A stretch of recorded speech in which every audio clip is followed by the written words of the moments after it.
Labdien, draugi, šajā brīnišķīgajā dienā. Šajā dienā, kad par māmiņām domājam. Un, lai mums tā domāšana būtu labāka, tad lasīsim visu kādu vietu no Dieva vārda. Un lasīsim no 2. vēstules Timotejam. No 2. vēstules Timotejam. No 1. nodaļas, 2. vēstule Timotejam, 1. nodaļa. Lasīsim mēs 5. pantu. Vienu pašu. 5. pants, 2. vēstule Timotejam, 1. nodaļa. Dieva vārdā mēs lasām: es atceros tavu neviltoto ticību, kas vispirms iemājoja tavā vecāmātē Loidā un tavā mātē Eunikē, un esmu pārliecināts arī tevi. Tas ir Dieva vārds. Paldies, debes Tēvs, par tavu vārdu. Paldies par vārdu, kuru tu dod mums pārdomām šodien. Un es lūdzu, Kungs, māci mani runāt par tavu vārdu. Māci brāļus un māsas uzklausīt tavu vārdu, pārdomāt tavu vārdu. Tavs vārds, Kungs, ir patiesība. Tavs vārds ir pilnīgs. Tavs vārds ir tas, kas mums vajadzīgs. Pabaro, iedrošini, stiprini, vadi. Dari to, kas pie katra vajadzīgs. To es tev lūdzu Jēzus vārdā. Āmen. Āmen. Sēdieties, brāļi un māsas. Un šodien ir man ir tāda mazliet dīvaina iecere, proti runāt gan par šo rakstu vietu, gan arī par to, par kuru mēs jau runājām iepriekšējā svētdienā, jo bija jau arī tā iespēja būt jūsu vidū pagājušo svētdienu. Un tad atcerieties, ka mēs kopīgi lasījām arī kādu rakstu vietu no 2. Mūzes grāmatas, proti 2. nodaļas pašu sākumu. Un jau pagājušo svētdienu man bija šī doma, ka, patiesībā jau tas stāsts par mātes dienu. Un pirms mēs varbūt mazliet iedziļināmies tajā visā, laikam ir vairāk kā 115 gadi, kopš kristīgās draudzes pasaulē svin mātes dienu. Ja nebija tie vēstures dati, kas ir manā rīcībā, tad kaut kur 1900 aptuveni gadā Savienotajās valstīs, Virģīnijā, tika rīkoti pirmie dievkalpojumi, kuros tika godināta mamma. Kāds svētdienas skolas skolotāji to darīja ar īpašu deksmu un centību, un tā tas izplatījās. Latvijā runā, ka pirmo reizi tas esot noticis 1922. gadā, tā tad arī pirms vairāk kā 100 gadiem. Mēs atceramies arī te vienu daļu, kas jau mēs tajā laikā bijām, kā 90. gados, kad mēs šeit Latvijā atmodu piedzīvojām. Arī Latvijā mēs sākām tā plašāk šo svētku svinīt. Un vienmēr ar šādiem svētkiem vienmēr ir sabiedrībā tādas diskusijas. Un tas ir arī kuriem svētkiem, es nezinu, profesionālos svētkus kaut kā sabiedrība uztver vienkāršāk, jo visi saprot, ka ne visi ir ogļrači, ne visi ir pasta darbinieki, ne visi ir, jebkuras profesijas pārstāvji. Tad, kas attiecas uz mātes dienu, tēvu dienu, tad sabiedrība laiku pa laikām sāk mazliet tā kā vārīties. Vai mums to vajag? Taču ne visas ir mammas. Vai mums vajag tēvu dienu? Taču visi nav tēvi, ja? Un tajā pašā man liekas, ka sabiedrība mazliet aizmirst, ka ir bijis tētis vajadzīgs, ir bijusi mamma vajadzīga, lai mēs vispār varētu šeit par kaut ko diskutēt.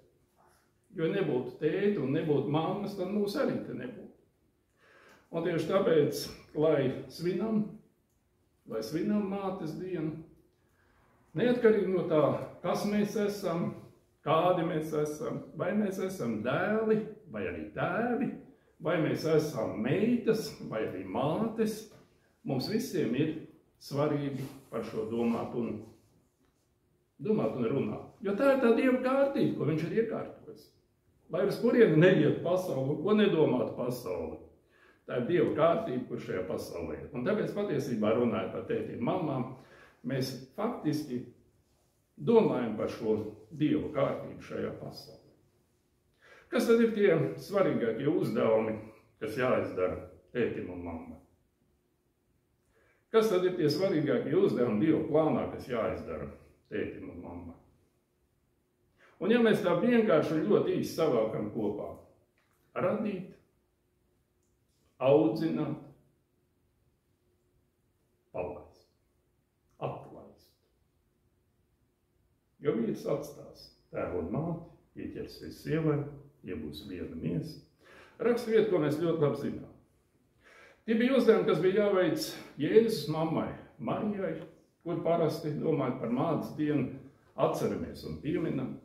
Tie ir uzdevumi, kas ir jāveic katrai mammai. Tie ir uzdevumi, ko ir veikušas mūsu mammas. Tie ir uzdevumi, kas jāveic tām, kas ir mammas. Ikvienai mātei zemes virsū. To visu var darīt. To visu var izdarīt. To visu nākas darīt. Un to visu var darīt ticībā un pateicībā. Pāvils raksta par Timoteju neviltoto ticību. Viņš nešaubās par to, ka tā ir viņa vecās mātes un viņa mātes ticība. Un šajā raksta vietā, ko mēs nolasījām, viņš izsaka pārliecību, ka kaut kas no tās vecās mātes un mātes ticības ir arī Timoteja ticība. Es esmu pārliecināts, viņš saka. Es nešaubos par mātes ticību, viņš to ir piedzīvojis, par vecās mātes ticību. Un lika tulkojumā ir, es stipri ceru, ka tā ir arī tava ticība, Timotej. Lasām uzmanīgi šo rakstu vietu. Kas tad ir tā mātes un vecās mātes, par kuru nav skaidri pateikts, vai tā ir tēva māte, vai tā ir šīs Eunikas māte, ticība. Un te es gribu, brāļi un māsas, atgriezties pie tās rakstu vietas, kuru lasījām iepriekšējā svētdienā, pagājušo svētdienu. Un mazliet atkāpties atpakaļ, domājot par mātes dienu, par mātes misiju, par mātes uzdevumu. Mazliet pakāpties atpakaļ vecajā derībā, 2. Mūzes grāmatā, proti stāstā par Mūzu. Mēs šo rakstu vietu lasījām, un es negribētu lasīt to visu vēlreiz, bet varbūt mēs varam atšķirt un vecajā derībā 2. Mūzes grāmatas 2. nodaļas pašu sākumu, kur ir stāsts par to, kā vīrs no Levija nama gāja, ņēma Levija meitu, sieva kļuva grūta, dzemdēja dēlu. Visi redzēja, cik viņš jauks, viņi nevarēja to vairāk slēpt. Kad viņi to nevarēja slēpt, viņi ņēma niedru grozu, apsmērēja to ar darbu un piķi, ielika tajā bērnu un nolika to niedrājā Nīlas krastā, māte nostājās izstāvēm. Pie upes atnāca mazgāties faraona meita. To visu mēs lasījām iepriekšējā reizē, un jūs varat paralēli šobrīd palasīt 2. Mūzes grāmatā. Mūzus mamma. Es nezinu, cik daudz mēs domājam šajā stāstā par Mūzus mammu. Mēs bieži domājam par Mūzu, kā viņš auga, kā tas viss notika, kā viņu audzināja, bet es aicinu jūs šodien paskatīties mazliet no otras puses. Paskatīties uz Mūzus mammu. Pavisam noteikti zināms, ka viņai šis nav pirmais bērns. Pavisam droši zināms, ka viņa māsa Mirjama, iespējams, ka tā ir tā meitene, kurā stāv iztāvēm, lai redzētu, kas ar viņu notiks. Bībelē mēs lasām, ka viņam ir brālis Ārons, kurš visticamāk ir piedzimis tajā laikā, kad faraons vēl nebija izdevuši šo īpašo likumu, ka visus dēlus, kas viņiem piedzimst, iemetiet Nīlā. Vēlreiz to viņš teica savai tautai, un šeit Dieva vārds saka visus viņu dēlus, kas piedzimst, iemetiet Nīlā. Jebkurā gadījumā Mūzes piedzimšanas laiks viņa mātei ir nemieru pilns. Tas kārtējo reizi vēsturē ir laiks, kad notiek tas, kas dažādos gadsimtos rakstots minēts, un šeit piemēra pēc ir Lūkas 23. nodaļas. Citāts man izrakstīts, kad Jēzus saka Jeruzalemes meitas, neraudiet par mani. raudiet par sevi un saviem bērniem. Jo redz nāks dienas, tad teiks, laimīgs ir neauglīgās un klēpī, kas nav dzemdējuši, un krūtis, kas nav zīdījuši. Tad kalniem sacīs, krītiet uz mums un pakalniem atklājiet mums. Un patiesībā tas, ko Jēzus šeit saka par nākotnes pravietojumu, ir tas, ko piedzīvo Mozes mamma jau tad un tur. Jo, kā saka Hozejas grāmatā, Efraims ir labi iedēstīts, un tomēr būs spiests savus bērnus nodot slepkavas rokās. Un Mozes mamma to zina. Un Mozes mamma, kurai jūdu leģendās ir arī vārds tāpat kā tētim, to zina. Bet Mozes ir ticība vecāku bērns. Un mamma ticībā var izdarīt vairāk, kā vienkārši mamma. Jo viņa nav viena.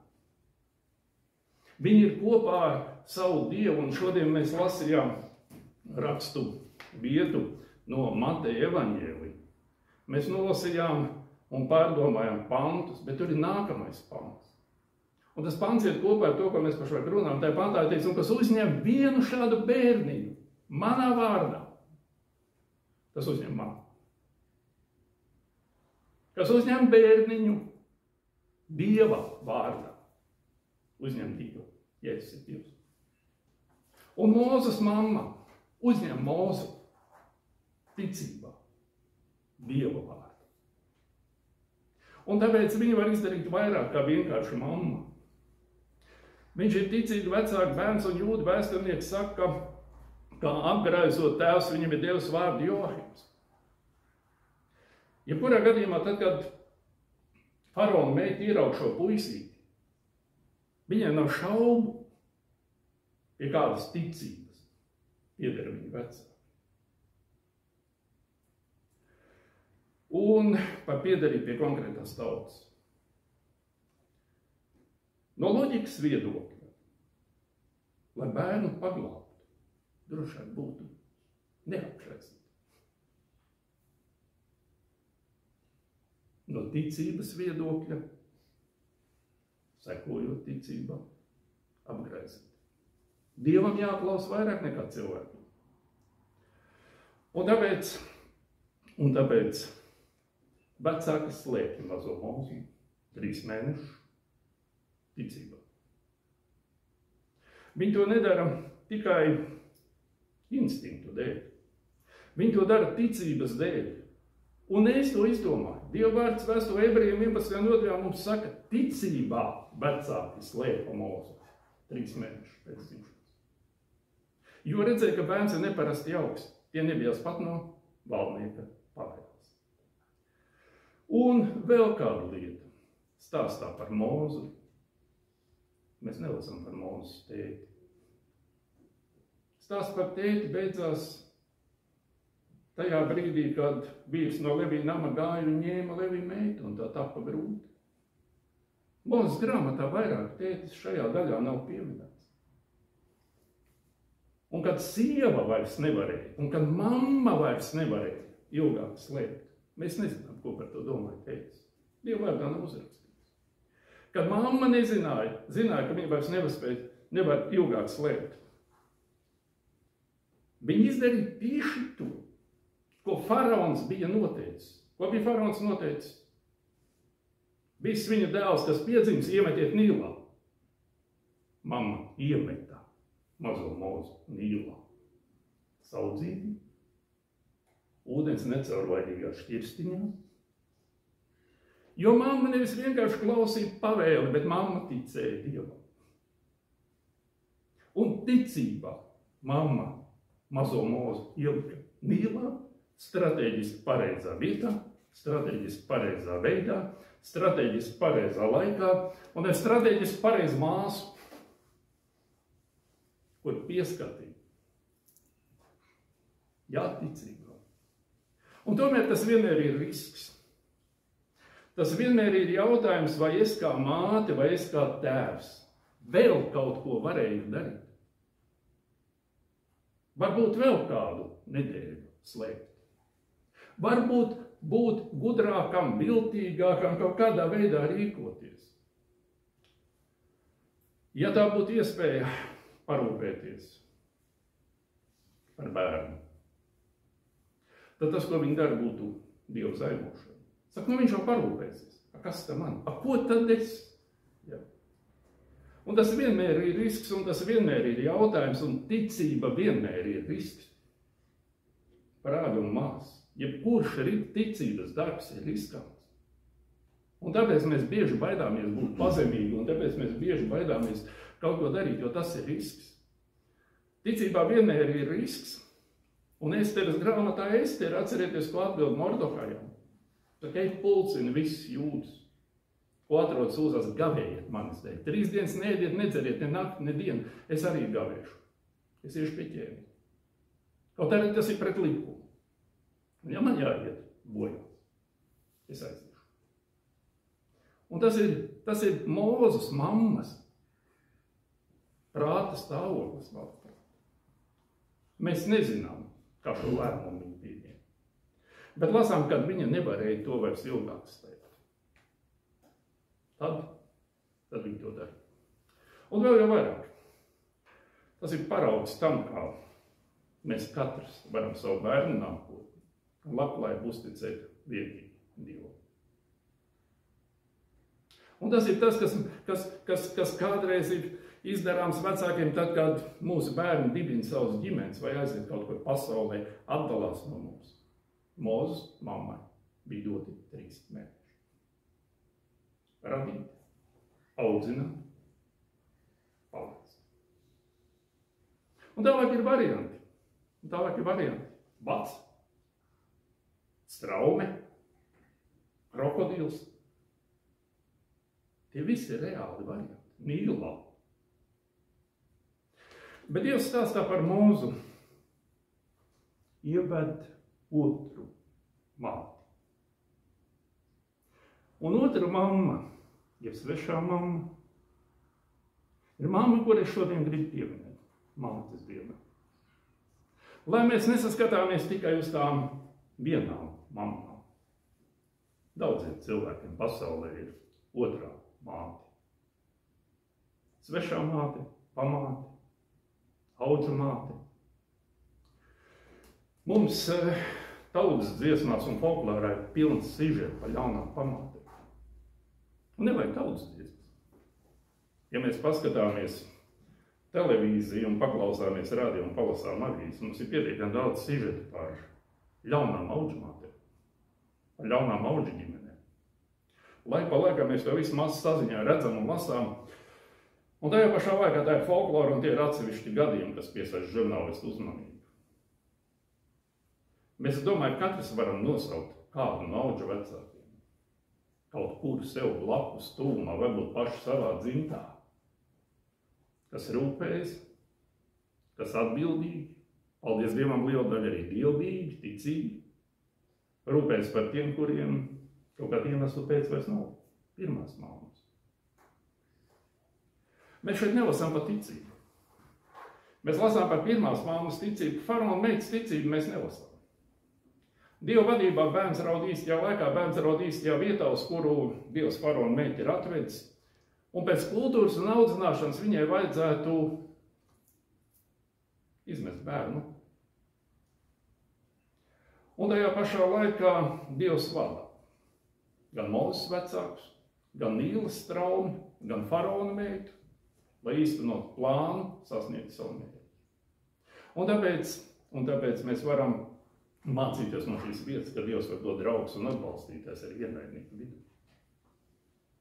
Faraons dažādos veidos cenšas iznīcināt Izraelu kā tautu. Paša meita palīdz izaudzināt tautas glābēju.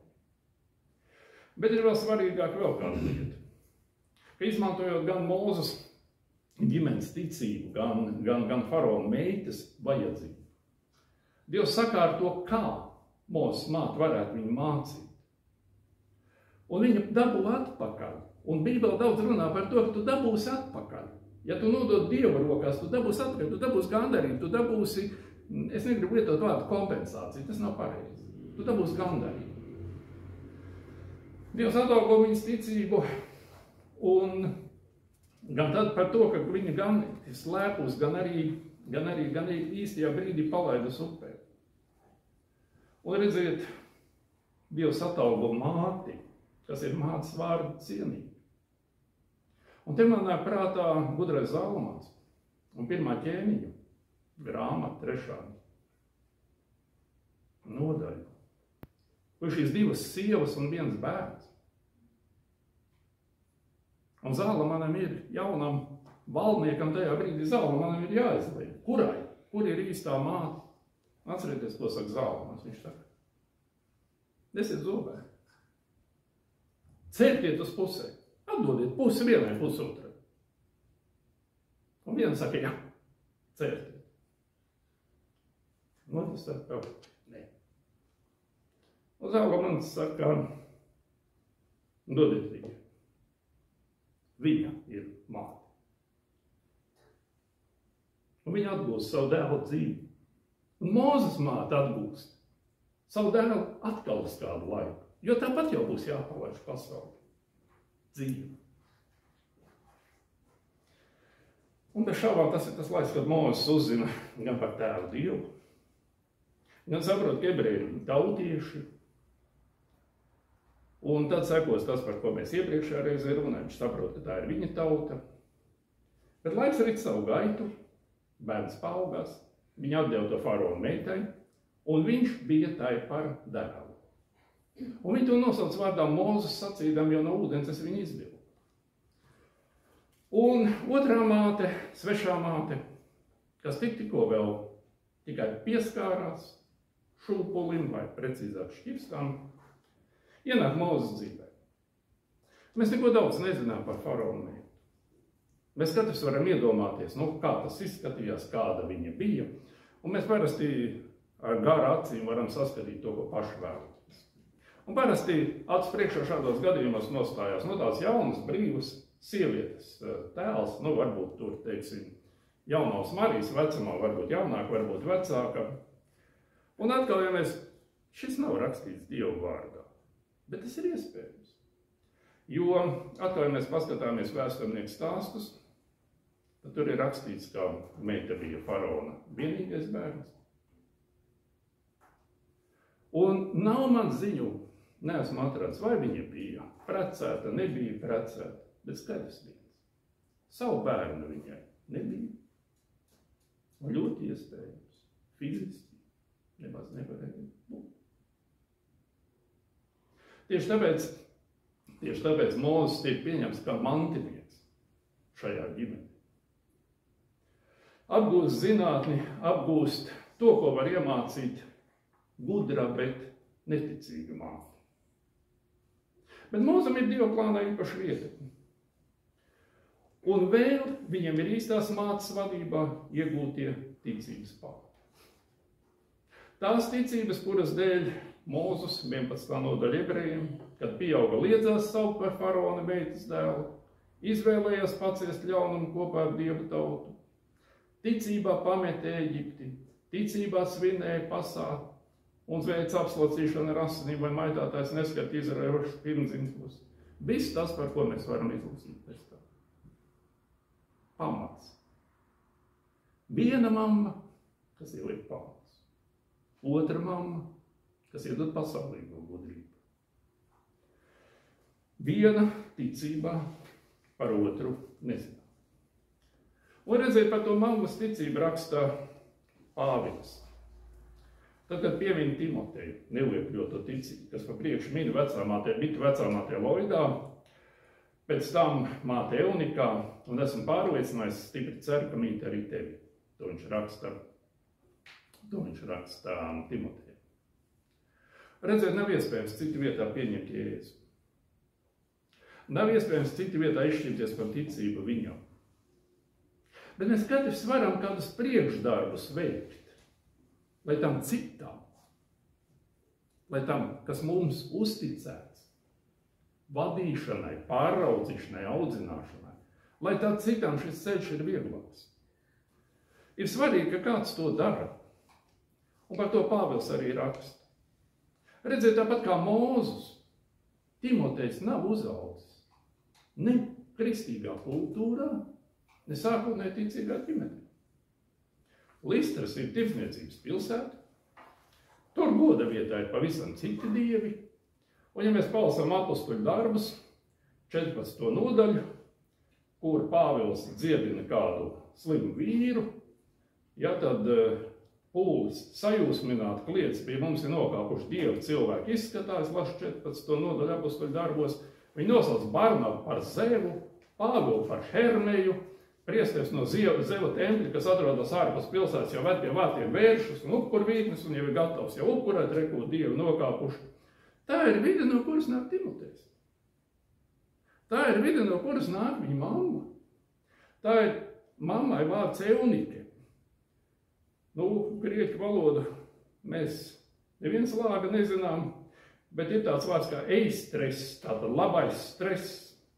Einīke ir labā uzvara.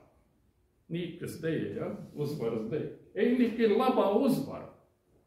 Tas ir viņas grieķu vārds, un patiesībā ļoti atbilstoši, jo viņi kaut kādā bērā ir uzvarējis, tāpēc, ka kļūst par kristieti. Mēs nezinām, kas ir Loisa, ja latviski neskapies Loida, kura māte šī ir. Bet mēs zinām ko citu. Ka tad, kad 16. nodaļā mēs atkal lasām par to, kā Pāvils sastopas ar Timoteju, tad viņš ir ticīgs jūdu sievietes dēls, kura tēvs bija grieķis. Tad jūdu sieviete, kur ir grieķu vārds, kur tēvs bija grieķis. Un visticamāk ģimene kā tāda ir, kurā mamma un vecā mamma ir ticīgas. Un tētis ir stipri tālu no tā visa. Ļoti pazīstams stāsts. Arī no personīgās dzīves. Romiešu pasaulē tēvam ir absolūti vara par ģimeni. Un tajā pašā laikā. Kaut tā situācija visticamāk mājās nav ideāla. Mamma dara savu. Un vecā mamma dara savu. Un viņas ved viņu pie Jēzus un nostiprina viņu ticībā. Cik vien tas ir iespējams? Un tas ir tas, kā viņas ieguldās šajā stāstā. Šajā bezdievīgajā pilsētā, kurā daudz netrūka, Pāvils arī tiktu pats nomētāts ar akmeņiem. Pilsētā, kas negrib paciest Dievu vārdu. Iespējams, ka tās bija divas vienīgās kristietes tajā pilsētā. Divas vienīgās ticīgās sievietes. Un redziet, viņām bija jāizdara grūti izvēle. Viņām bija jāizdara izvēle par ticību Kristum, par ticību Zevam, varbūt vēl kādam. Un tajā pašā laikā ticībā viņas ne tikai pašas pastāv, bet viņas sagatavo ticības ceļam tēlu, kurš arī izšķirās par ticību, par savu dzīves veltīšanu Kristum, un par kuru Pāvils, kā lasām, iemīl kā ticības brāli, vēl vairāk kā savu īsto bērnu.